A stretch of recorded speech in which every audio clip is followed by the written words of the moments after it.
I want to share a story with you, told by James Autry, an author. He wrote a book called Love and Profit years ago. And I'll take a little bit of creative license with the story, but as I remember it, it was a fascinating story that really has an important lesson that any leader needs to internalize. He talked about his personal experience when he was very young. He and his recently married wife, they had gotten to one of their first installations, and he had deployed as a lieutenant. She stayed behind. They didn't have any family or friends in the area, and she happened to be pregnant.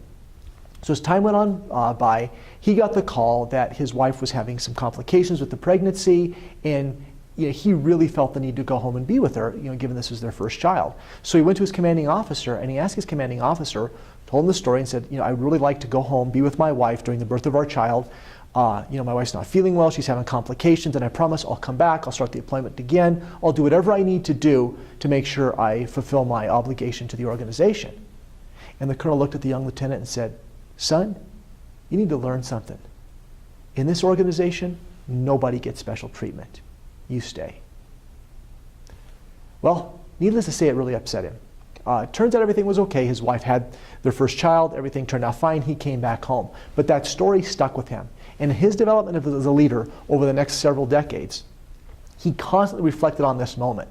And when he finally became the top leader in his organization as a commander, the one thing he would do at the beginning of every month, he would bring everybody into the base theater. He would walk on stage and he would introduce himself.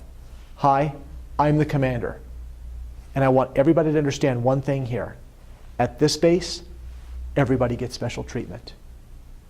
And we want you to ask yourself, what's the difference between nobody gets special treatment and everybody gets special treatment?